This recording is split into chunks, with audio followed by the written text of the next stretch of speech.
An MD PhD research scientist commits to taking a preventative heart pill every single day. He is healthy, fit, and diligent. Yet, routine blood work reveals that this precise preventative habit is quietly driving him toward diabetes. The medical community prescribes statins for one exact reason. The goal is to reduce actual cardiovascular events, heart attacks, strokes, and premature deaths. Lowering cholesterol is simply the biological indicator that the drug is doing its job. Despite his overall health, this researcher carries a specific genetic marker. About 1 in 5 people have elevated levels of lipoprotein A, a lipid particle tightly linked to heart disease that runs in families. This invisible baseline requires aggressive prevention. The solution seemed straightforward. He began a daily regimen centered on a low dose of Crestor. It did the job perfectly at first. Fasting blood sugar remained completely stable, and the targeted lipid numbers dropped immediately into the optimal range. Then the data shifted. This line graph plots his hemoglobin A1C, an average of blood sugar levels over a 3-month window.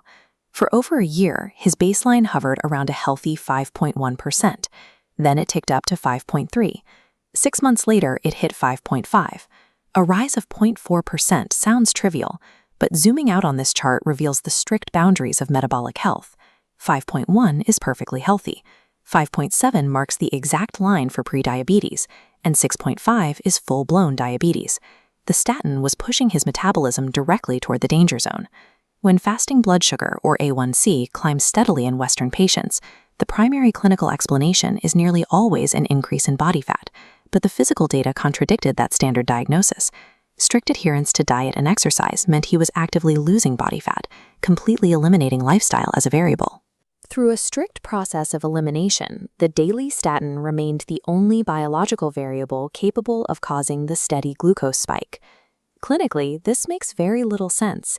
He was on the absolute lowest dose available, and he possessed 0 conventional risk factors, like obesity or existing metabolic syndrome. Large-scale trials provide the essential roadmap for medical care, but they describe the average patient. When an individual's labs show a clear deviation, the focus must shift from population data to the specific biology in front of us. Confronted with a medication causing a harmful side effect, the instinctual reaction for almost any patient is to immediately stop taking the pill. Tossing the prescription in the trash would be a massive medical error. Decades of randomized trial data show that stopping completely yields a net negative for patient survival. The ultimate metric in cardiovascular medicine is the hard outcome. As seen here, unchecked plaque building up along the arterial walls leads directly to fatal blockages. Preventing this physical destruction is the priority. Cardiologists prioritize vascular defense to such an extent that statins are fiercely prescribed, even to patients already diagnosed with type 2 diabetes. The protection against a heart attack far outweighs the risk of insulin resistance. The standard medical consensus offers a blunt ultimatum: accept a slight elevation in blood sugar rather than risk a sudden fatal stroke. But accepting a rigid biological trade-off is a false dilemma. A patient with access to modern options does not have to sacrifice their metabolism to save their heart. The search for an alternative begins with the standard Western options. Medications like atorvastatin, sold under the brand name Lipitor, offer powerful lipid reduction but carry their own varying strength and side effect profiles. Switching between these standard classes often creates a lateral move. A drug like simvastatin might lower the A1C risk, but it often lacks the sheer power required to push the crucial lipid markers down into the protective zone. The solution required looking past the standard American playbook. Pitavastatin is a specific member of the statin family developed and widely utilized in Japan, rarely prescribed in Western clinics compared to the massive brands. The clinical data on pitavastatin proved uniquely suited for the anomaly.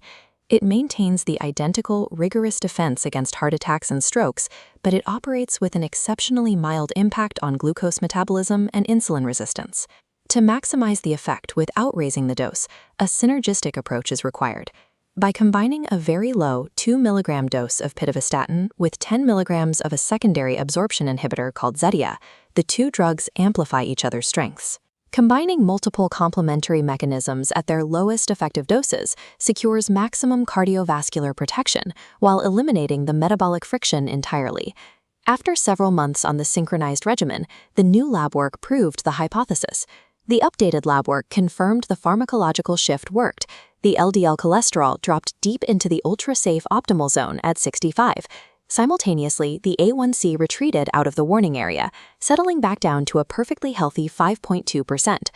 In the wellness space, internet-famous supplements like berberine or nattokinase are frequently pitched as natural alternatives to achieve these same numbers, but those supplements fail to meet the rigid standard of hard outcome data.